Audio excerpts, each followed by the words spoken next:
All right. So for those online, we will have the exam also published for the V section, and it's going to be available to everyone to do it if they choose so. If they want to do that second exam, they can do it. And the good thing is that I will count the highest grade among both for you. And as a general principle, what I will have is I would encourage you also to do all the assignments that I release, including the bonus, and to attend.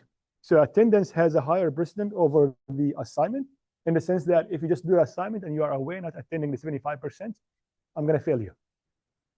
75%, we said, or 80%? 75%, yes, yes. So 75%, you have to have the 75% of attendance, and then everything will count. Otherwise, it does not make any sense, okay? 75%. We still have a lot of those, and I'm going to be, like, we will have spring break, so not many lectures that you need to attend, so attend the rest of this and should be fine. All right, so with that, today we shift gears to talk about something that is entirely different from what we have been talking about so far, and that is neural text generation and dialogue modeling. And we'll go over natural language generation as a new task, which is language models put in action, neural summarization as one task, reinforcement learning, and how it plays with neural summarization, this here, dialogue systems, dialogue challenges, and strategic dialogue, like dialogue where two agents try to negotiate an end goal. So with that, the objectives is to understand core tasks in neural text generation or neural language generation, NLG, or natural language generation in general, compare extractive versus abstractive summarization and bottom-up methods, explain reinforcement learning and how it is used in summarization and dialogue, and analyze key challenging sequence dialogue systems, and understand strategy learning in negotiation and strategic dialogue. For those, I'm going to give away something. Read the history of NLP. There's a question on the exam if you want to redo it. History of NLP. That's the first few slides. And the other one is the difference between PPE, word piece, and sentence piece. Okay, that's another question on there. All right. So NLG, what is NLG? Well, NLG is just a task of generating text.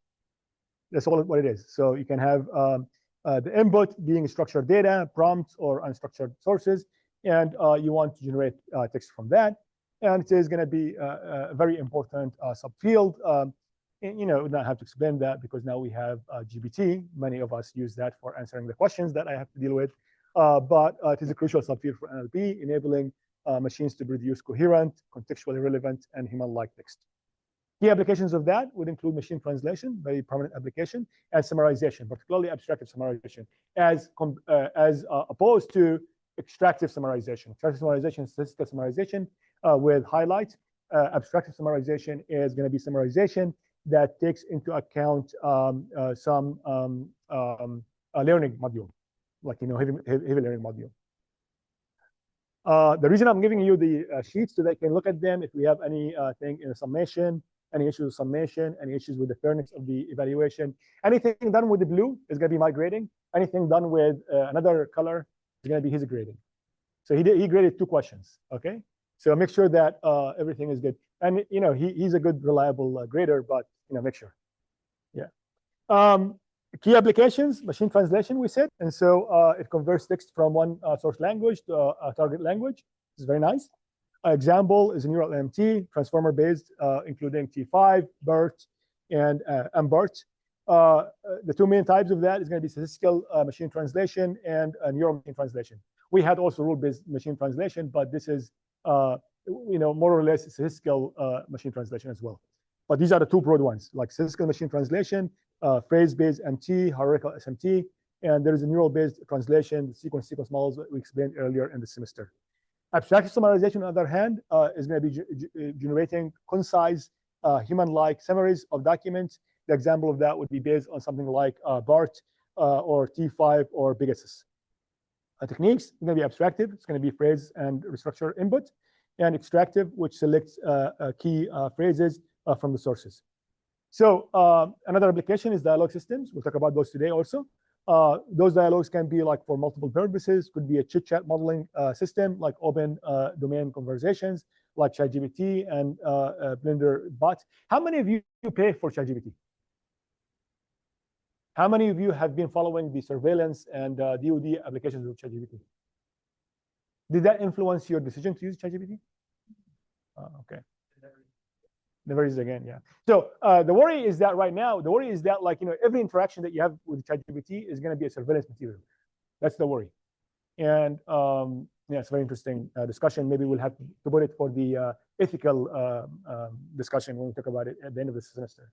It gives us like a very good case study. There is chit chat models, open domain conversations like ChatGPT, Blender bot, among many others. There is also task-oriented dialogues. Alexa is also maybe like an open domain conversational AI. Task-oriented dialogues is going to be goal-driven response generation, like restaurant booking, customer service, customer support, etc. Techniques, retrieval-based versus generative, right? Retrieval is just going to be like a bunch of sentences, phrases, answers to questions, and then you just like retrieve them based on a matching of the question. And there's the reinforcement, and then the generative one, like what we see in GPTs, and there's the reinforcement learning based optimization for dialogue. We'll talk about this today. And there is a creative writing. Creative writing includes like storytelling, poetry generation, AI-generated fictions, poetry, and text. Example models would be GPT-3, 4, 5.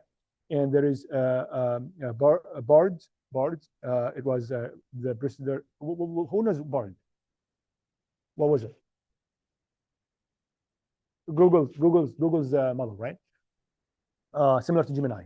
And there is Llama, okay? Challenges in that is going to be style control, coherence, and consistency over long text spans. How many of you use GPT seriously? How many of you use ChatGPT seriously, like professionally? Like, seriously, like, how it works. Just like asking questions like as if it's Google. Do you have like a rich set of prompts that you keep? And every time that if you want to ask GPT to answer a question, even if you ask it the same question, you put the prompt in the question, right? That's because of the attention, right? Come again? With Copilot, right? So you have like what we call, what is it called? Workplace or folders. And in the folder, you just like keep your prompt. And then every now and then you update, you invoke the prompt. So you have it in a text document, text file, and then you invoke it, right? So that are some of the problems here. Yes, please. That's right. That's true. That's true. Just like keep bringing names, like skills, and skills was like a thing from Alexa. The skills is the applications in Alexa, but they just like move it to yeah. No, same same concept, yeah. Personalization of that, yes. AI prompt other AI prompt. Yeah, I do that. It's like AI is a judge or whatnot, or yeah. I get like something from Gemini and ask like GPT, what do you think of this? And it's like crap, right? Yes, somebody raised their hands. You did? No one? Okay, yeah.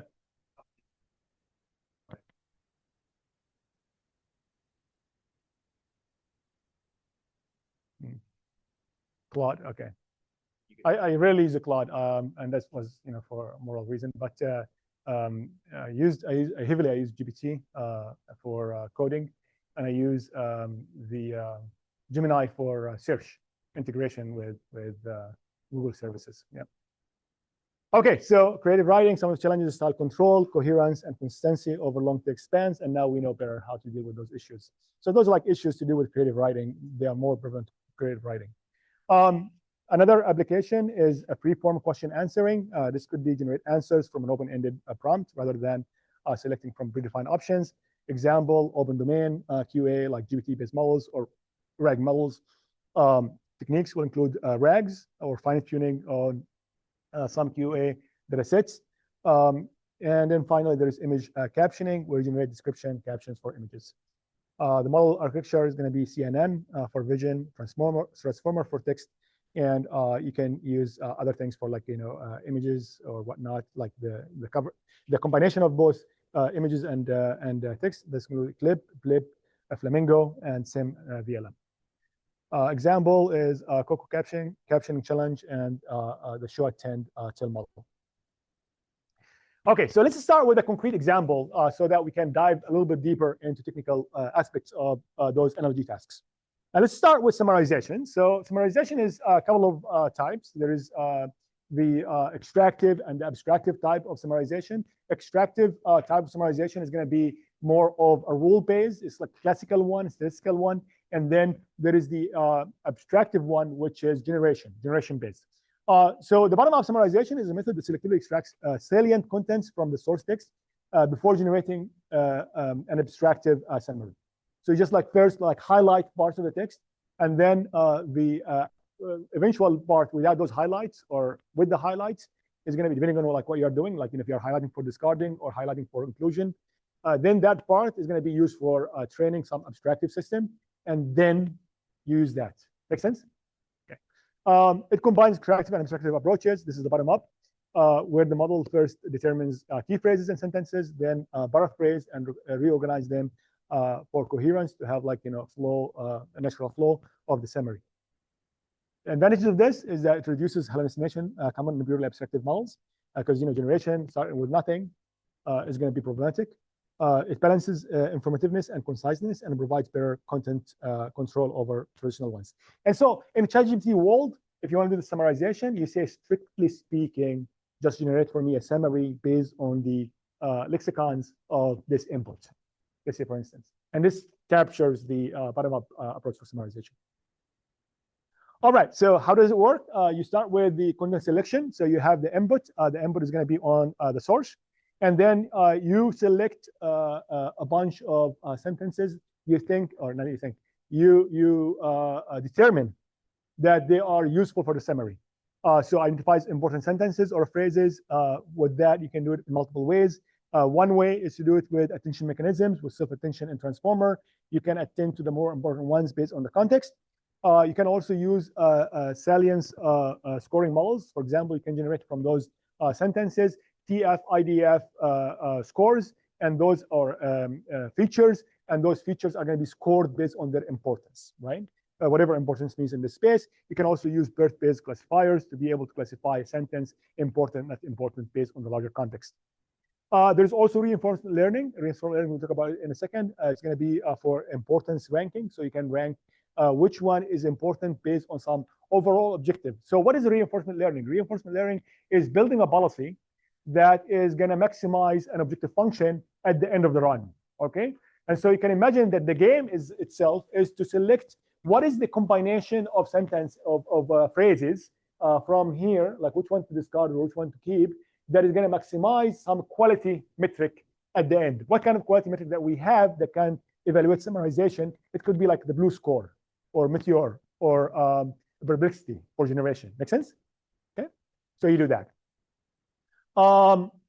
This is for reinforcement learning, abstract generation. After you are done with this selection, highlighting what is going to be kept, what is going to be removed, what you do is that you apply some abstractive generation system, and you are rewriting of the those fragmented sentences to make sure that they are coherent, right? That they make sense. So you use an encoder-decoder model like Transformer or BERT or T5 to rewrite the selected contents. All right, those in red, they do not make any sense. They do not they are not coherent. There is no punctuation. There is no grammar. There is no whatnot. And then you expect them to flow naturally. So you ensure coherence, fluency, and factual consistency with the original text. Make sense? It's beautiful, simple, right? But this is old school. Now we don't have to worry about it because now we have GPTs, and GPTs can do all this in the background. But here we are not like to teach you about like GPT can do everything. We have to teach you the logic of GPT. Okay, make sense? So example, bottom-up attention, like there are a bunch of papers if you want to go and read them. There is BERT-based controlled summarization, and there is extract and generate frameworks like FastRL. It's very simple but effective, so better overall content selection strategy than just having statistical based approach, and less copying of long sequences, because what you do is that you just like select what to discard and then use for generation. So you'll not have large sentences or paragraphs being copied in their entirety. It's beautiful. Okay, so this is the first approach. This is great, it's nice, it works. But then we mentioned actually reinforcement learning can be used in an approach to maximize some characteristics of the generated language, right? And so how do we do this? Well, here's how we do it. So neural summarization is going to be done through some reinforcement learning optimization, which optimizes summary generation by maximizing some long-term reward. What do you mean by long-term reward versus short-term reward? If you're generating a sentence, you're not looking at the larger context. That is called short-term reward. So you pick like, the first, the second, and the third, and then you are done. You are a little bit more aggressive, a little bit more greedy in the generation. But if you're talking about long-term reward, it means that you just do not make your final pick. You just like, see, if I pick this one and then I move to the next one, what is going to be the reward? Okay, this is local. And then you keep picking and then branching and whatnot in a decoding fashion, like, with Beam, maybe Beam, like, oh, this is the first option, this is the second option, this is the third option, and then switch. This is like a policy configuration kind of work. Make sense?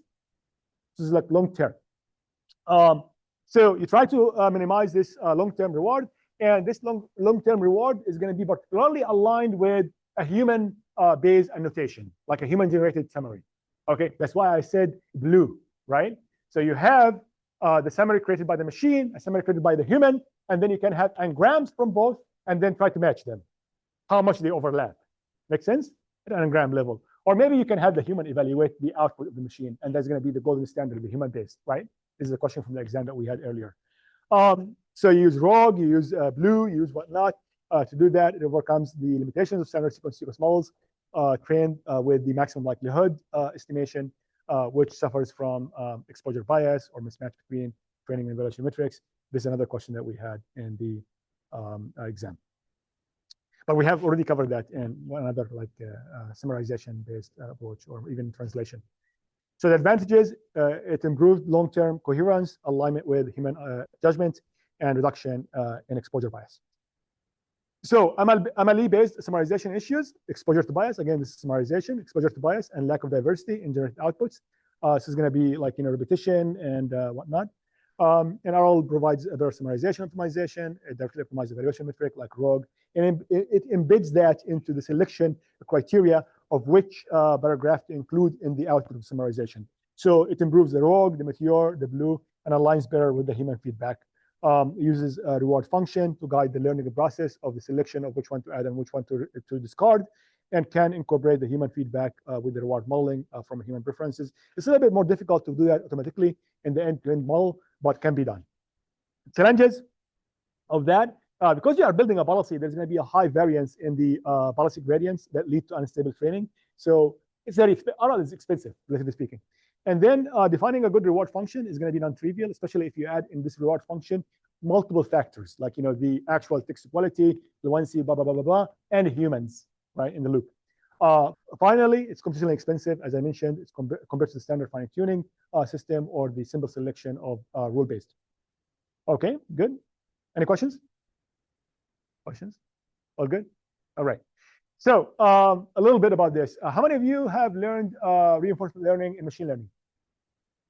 Yeah, deep, like policy construction and different approaches for policy, like HMMs, the hidden Markov models. Okay, so eventually, what is it? What is LM? What RL tries to do? Okay, so imagine that you have a search space.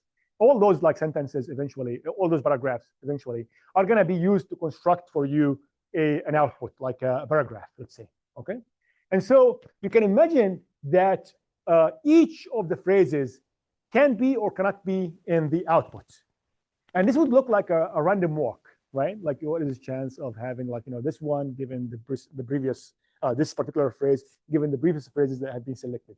This is in a way a hidden Markov model of sort.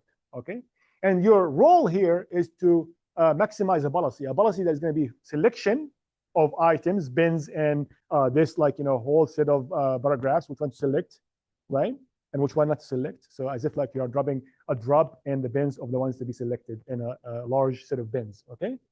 While maximizing your global function, okay? Make sense? What is your global function? It's going to be like, BLEU, whatnot. Make sense? This is what we mean by like HMMs.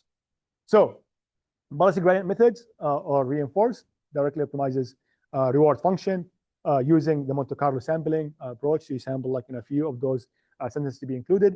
Example of that system is the self-critical sequence training, or CST, where the baseline is a greedy decoder summary.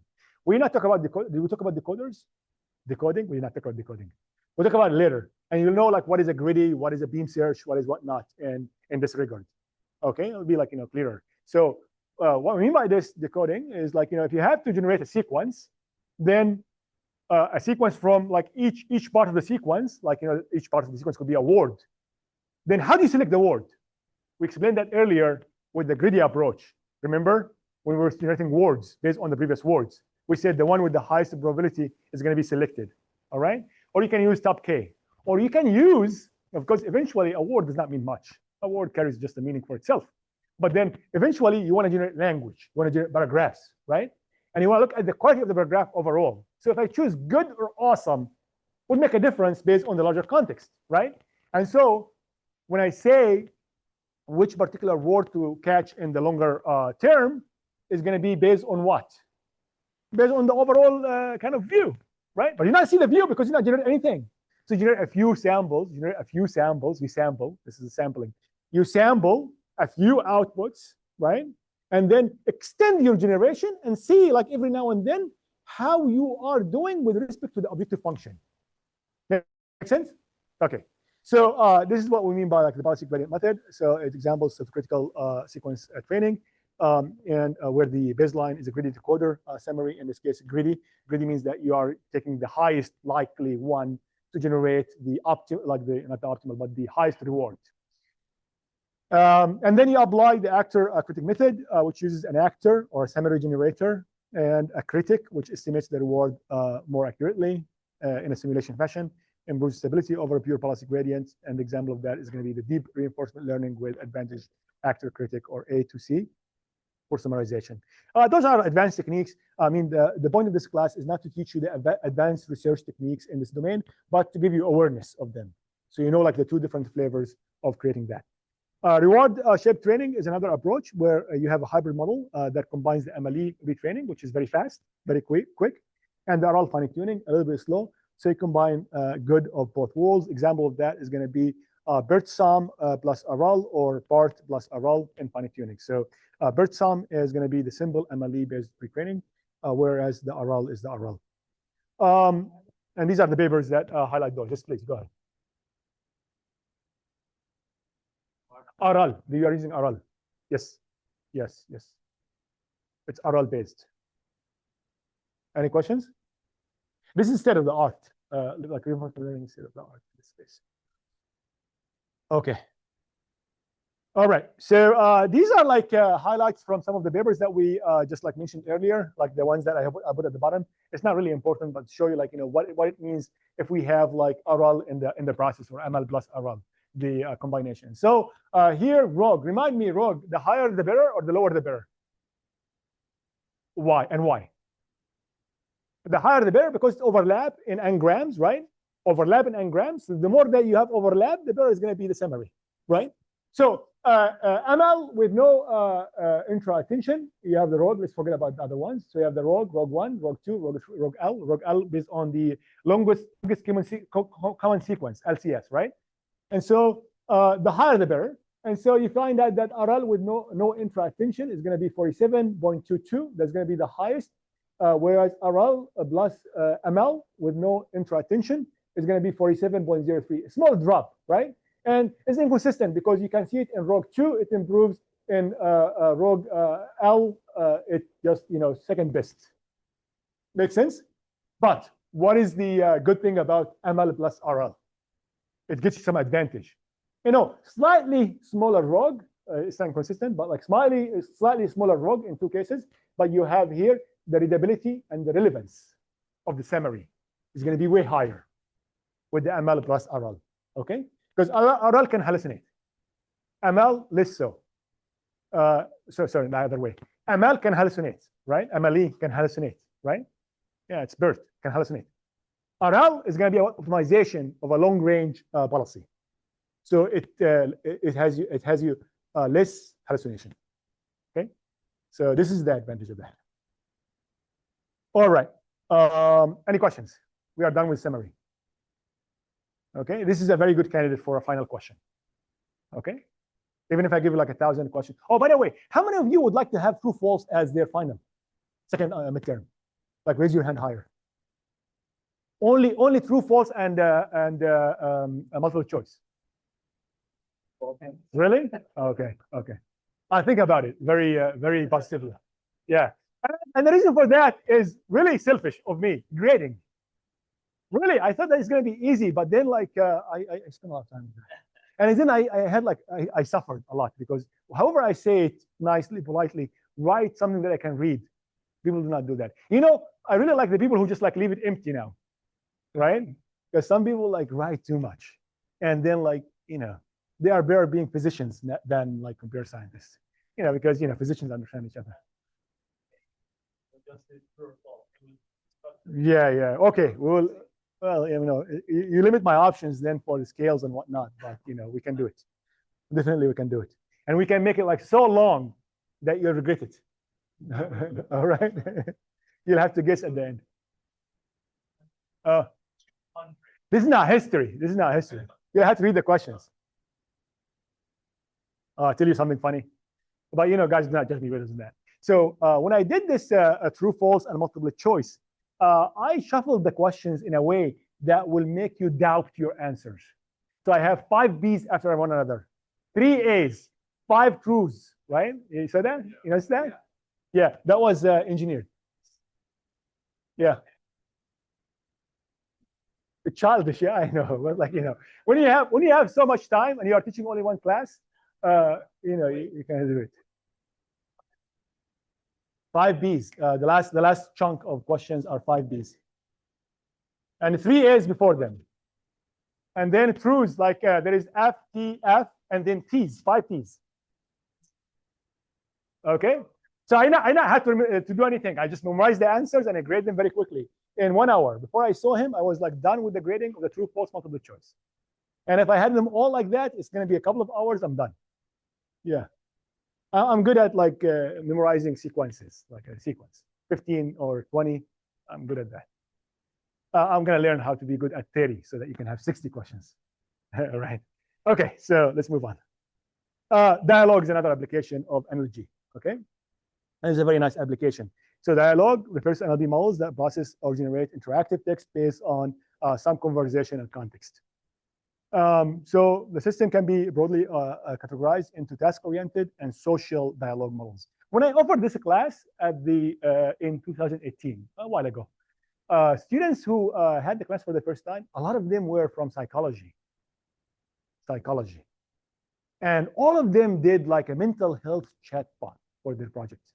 So this seems to be like the killer app in that domain, right? So this is what we mean by like the social dialogue, like dialogue that tries to calm people down or engage them or getting them out of their misery. Types of dialogue is going to be task-oriented, like assistive, cooperative, and adversarial dialogue, and social ones can be chit-chat dialogue and therapeutic dialogue. Therapeutic. How many of you use ChatGPT like to feel like relaxed, or maybe Alexa? You don't do that? Yeah. Play rock. Yeah, my daughter does that. Like just like it plays like whatever musical instrument that is there and makes the life of everybody else nightmare. Yeah. Especially her younger brother. He's like, can we just like get her somewhere like in a mid-house or something? Right. Anyway, so this helps some people, right? Chit chat bots are very good for that.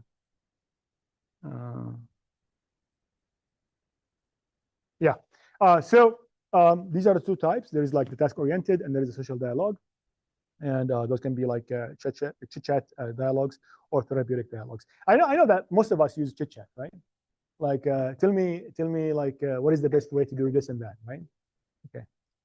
Okay. So evaluation of dialogue systems before 2015, there was like the rule-based and retrieval-based dialogues. Again, what is the rule-based? So you have a bunch of answers for questions, and then you just like try to match the best answer for the question given based on some tracking of context. Similarly for the retrieval-based approach. So open-ended free NLG was difficult because of lack of robust language modeling and limited training data.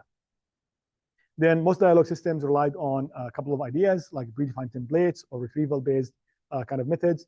The example of that was the ELIZA 1966, before any of us was born. Alex is 1995, and early chatbot systems. If you have, how many of you remember something called ICQ? ICQ. Now you are too young, right? 1999, 1998, ICQ was the WhatsApp of the time, or IRC. IRC. IRC is still alive because it's a protocol, right? And there was like a client for implementing IRC. Those have like chatbots in them built, right? And those are rule-based. So you can like, open the text file that retrieves the data from and then can read it through. Like maybe like a 50 meg or whatnot.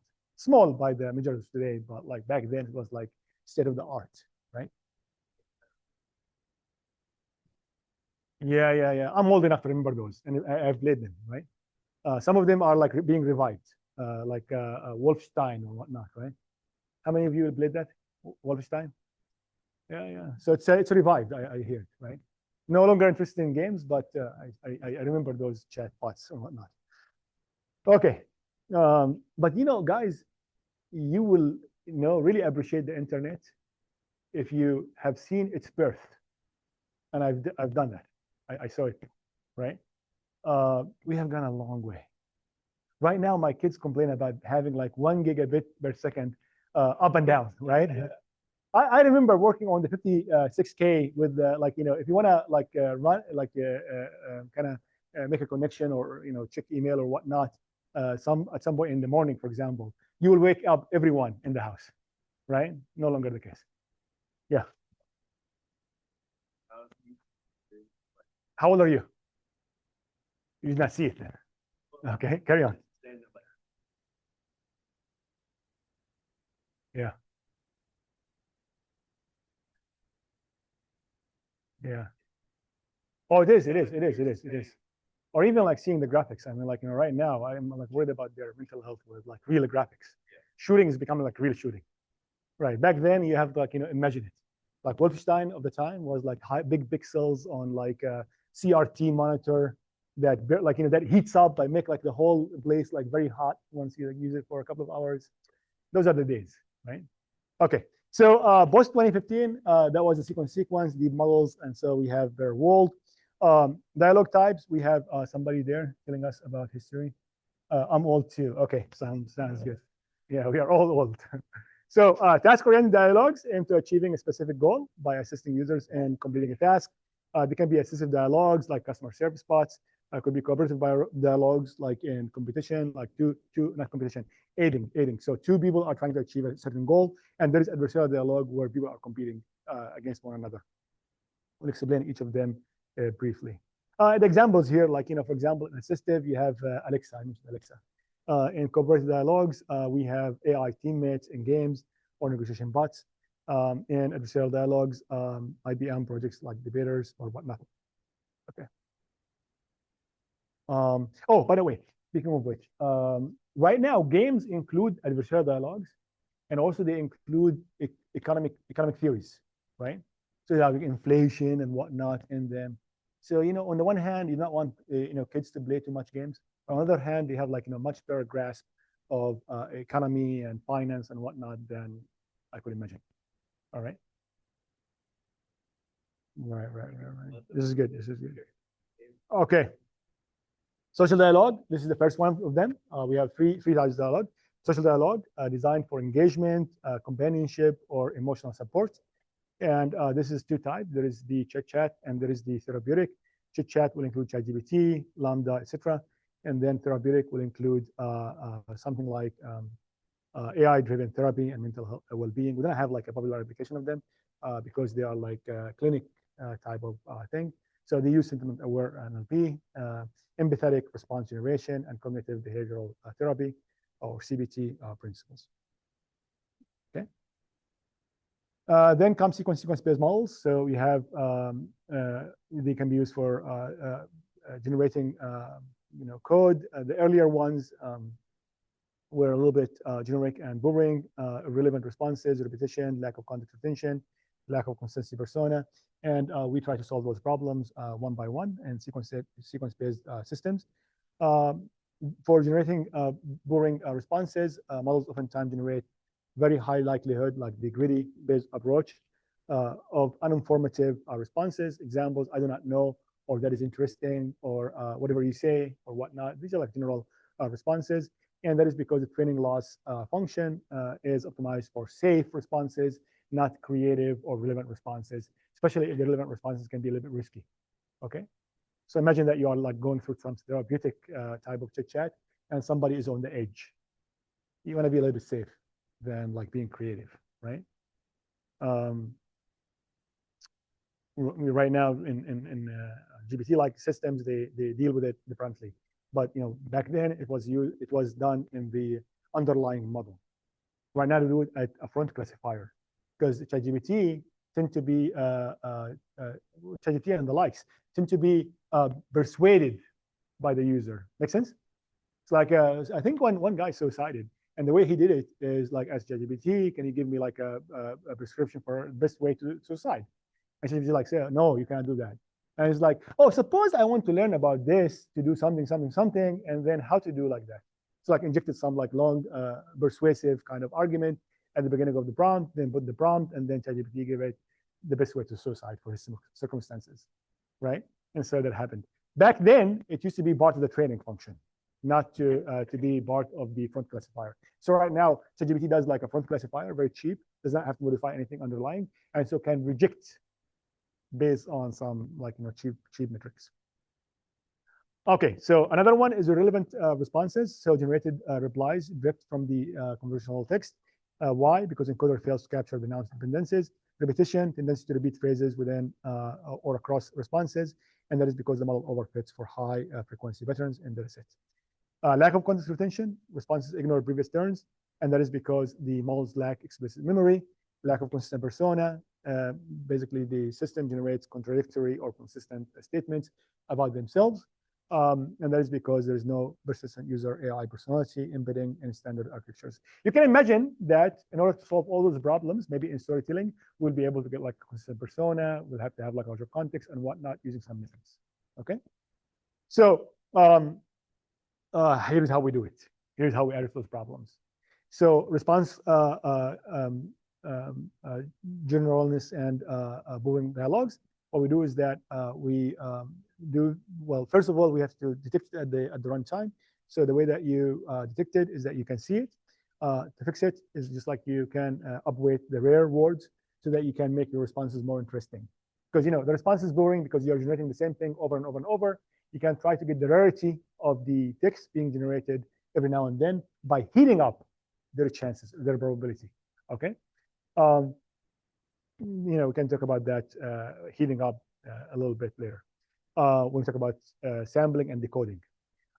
User sampling based decoding. So instead of selecting the highest probability, you can do top K or Nicholas sampling for that matter. You can do also conditional fixes. You can condition the decoder on additional context, like some keywords or context words.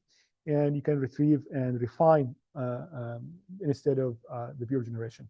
So you can first have a pass where you generate a lot, and then you just like to try to refine by modifying the output you have generated, and then deliver that in a structured way similar to abstractive summarization. Okay, that is it. So what about dialogue issues? So dialogue issues, irrelevant responses. The way that we do it is that we have the model maximizing the T target based on S source. Likelihood response of T given the input source S, and can lead to generate contextual weak kind of information. And the solution for that is to do some optimization. So get the maximum mutual information, or MMI. So what does it mean? So instead of just maximizing BT given S, there is B target given source. We introduce the BT given S given T, that is ensure that the response T is also likely to generate the sequence. So it's going to be mutual, right? Both direction. So BT given S and BS given T. And then also you get the chance for PT. So you help analyze the generic responses. So if T is going to be the target, that's what you are generating. If T is very highly likely, means like it is just like going to repeat, then you can penalize it. You can downweight the chance for PT. Make sense? Okay. And then the equation is not really important. I'm going to ask you any equations, but this is the equation for the maximum, the MMI. Okay. So what you do is that you maximize T, argument maximize T, find T that maximizes the equation of log BTS minus some parameter log PT. Okay. Make sense? Good. All right, this is one. Another one is repetition. So the problem is going to be repetitive responses. It's going to be due to the over-reliance on high probability, lack of explicit mechanisms to attract previously generated contents, and the exposure bias. That is because during the training, you got exposed to certain patterns, and those patterns repeat themselves in the generation. Simple fix, just block the repetition. It's very easy to track repetition. So you have like memory, you have a variable that stores the occurrences of things that you generate based on some n-gram. And then if you exceed certain threshold, just like block it. Do not generate it. Make sense? Questions? Those are very good exercises. Like for true, false, these are like good things to pay attention to. All right. And oh, by the way, so you'll notice that like the later part of this class, has no contents, really. Like no scientific contents. So you have 4 lectures of ethics, right? I'm not going to ask you about ethics. I have to teach you about ethics, but I'm not going to ask you about ethics. And then there is another one about LLMs, like GPT and whatnot. What am I going to ask you? Like history, or which GPT is better, which like model is better? No. So we will have from here, we will have 4 modules. Each of them is 3 lectures. You have what, 12, and then of those, like 5 are not going to be in the final. Okay, this is going to be easier. All right. Simple fix of that, just block the n-gram. Advanced solutions for repetitions. You can train coverage mechanisms. You can define training objectives to discourse repetitions, and you can use RLs for that.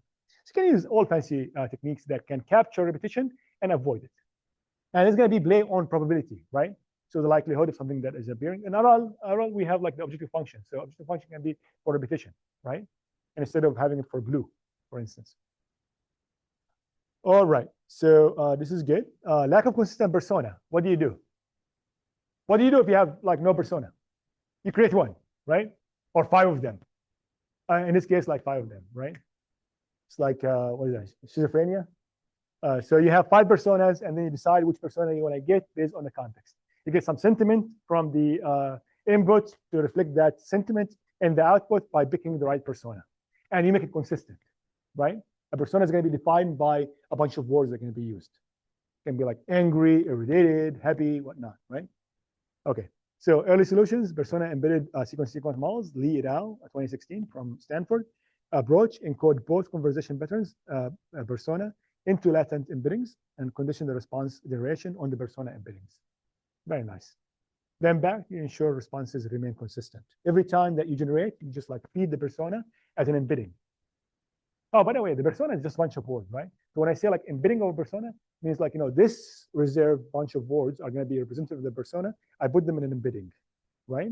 And then I pass them as an additional parameter. Like, what we do is that like when we generate, we get like the probability of T target given S, and then comma, the persona P. Make sense? All right. So, you ensure that the persona is like consistent. Lack of consistent persona, the modern approach is going to be persona chat, which is Zhang et al. 2018. It's a large scale data set for persona-driven dialogue. Each persona is a set of 5 sentences, many personas. This is like open for like the world. 5, like I love hiking, I have a pet dog, I enjoy reading sci-fi books, yada, yada, 5 of them. And how it helps, it provides light grounding for training persona or dialogue agents, enables models to maintain this personality or persona consistently across the turns of dialogue. Negotiation dialogue. Okay, we are mentioning a few of them very quickly because those are, like the concept is very simple, right? There's going to be dialogue. We know what is dialogue. What is dialogue? Chit chat. Given like a statement, you have a response. You have a statement, response, statement, response. We call them turns of dialogue. Okay, so turns, right? Chit chat. Okay, so the negotiation dialogue, basically, like, you want to negotiate with someone. Like, imagine that you are going to buy something and you're not like in the US. In the US, things are labeled. You cannot like negotiate something. Oh, you can negotiate something. Go buy a car, okay, in a dealership. So you like, put an offer, you put an offer. He says like, I'll give you like this package on top. I said like, I don't want this package. I want this package, but I want it for this price. I'll go talk to the boss, and then we go behind the door, not talk to anybody. And the guy's like, no, I like, my margins are thin. Again, get the point, right? So you have like, some objective, like money maybe, or like some balls or whatnot, and then you have to split them between two people, okay? So agents have different value functions for each item. One of them is going to maximize the money that you want to get or the margins you want to get, and one of them is going to want to reduce the amount of money that you want to pay. By the way, I'm very good negotiator at buying cars. If you need to buy cars, just call me, okay? Because in the last couple of years, my kids totaled cars. I had to go buy another one in the same year, and it's like very simple. You have to know somebody inside who tells you like what is the margin. And you try like to skin it a little bit up to like what you think is reasonable. Toyota, $1,000 is enough for them. Okay. All right. So back to our business. Challenges for that: strategic reasoning. So strategic means like long term. Okay. So if the idea is like say like how much is it? You say it's 10. You say like I'm gonna get it for 8. He says yes. That's gonna be end of the story. It's gonna be short term, right? Not strategic, non-strategic, immediate. Strategic means like you have multiple rounds and you have to like optimize based on those multiple rounds in a fancy way. So, and there is another one which is deception and persuasion, which generating effective negotiation tactics, language ambiguity, handling indirect or implicit offers, and those are all challenges. Applications may be AI-driven contract negotiation, car, game AI or multi-agent decision making. One of our students working on multi-agent in this space, and human AI collaborative and bargaining. RL for negotiating dialogues. So what is RL? Again, you try to maximize an objective function based on some chain, a set of policy elements that you try to follow, right? So if I make this move, right, and then follow it with another move, and that person is doing this move, that move, what is the likelihood that I will maximize my objective? When? Make sense? Okay, this is the bottom line of it, so I'm not going to spend a lot of time on it. What you do with the training is that you do the reinforcement learning objective, you optimize the negotiation success. I'm going to get the car with the money that I want to pay. The other guy I'm going to sell him the car with the money I offer or the offer that I have. Combined with ML objectives, you maintain fluency and coherence in negotiation because oftentimes it's going to be text and mathematics. Go ahead. The agent here is going to be the seller and the buyer. Yeah, so the seller is going to have their own training and their own policy, and the other agent is going to be it's agentic in a sense, right? Yes. A model, right? Because agentic AI is the same thing, the same idea, right? More or less the same idea. But here you have there you can have independence. You can like basically assign certain subtasks to a given agent, like an LLM does this, LLM does that, LLM does that, and then overall you are hoping that you'll be able to kind of optimize something. Here, no, it's like not going to be like LLMs working sequentially. They're going to be working in parallel. Okay, make sense? 6 and 5, 5 and 6, whatever that. 5 and 7, 6 and 7. I mean, those numbers will not remember, right? Some scenario. Potential pitfalls of that is pure RL optimization can lead agents to diverting from natural English, sometimes hallucinating, saying gibberish. Okay, so this is how it works. Basically, what you're gonna do is that, like, you say the value of this 8 items, like you have, so you have like an item, say a book, you have it for 8, you have like a hat for 1, and then you have like balls for 0, and the number that you get, if you just like bid on this, you'll get this. And so you have like mathematics, some mathematics, like logic. On the other hand, you have something that is called text.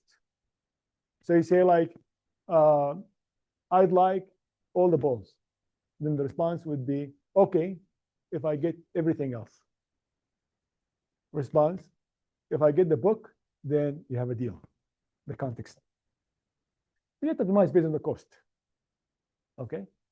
No way. You can have 1 hat and all the balls. Okay? The cost is going to be 1. Okay, deal. Make sense? This is what I try to optimize, basically. This is an example. Same like the car buying, right? I'm going to give you like a package. I'm going to give you like warranty, extended warranty, this and that. Same idea. And eventually you have to submit, right? And there is an optimal solution for that, right? Okay. But if you know the price, right? So the price is right. Okay. So strategic analogy. So the idea, separate strategy from the natural language. So those are separate. Each utterance is going to be XL, XT, has a discrete Latin variable, ZT, and ZT is going to be trained to predict the future event. However, ZT does not predict XT, the value itself. Why this matters? Well, ZT captures the log impact, not the surface wording, and enhances the controllability and interpretability and makes strategy learning easier. All right, so now we have to talk about, yeah, this is very boring. This is too much. Are you guys exhausted? You are good? Are you good? Okay, so the way that we do it is with beaming, right? So let's say, for example, you have, this is a strategic analogy.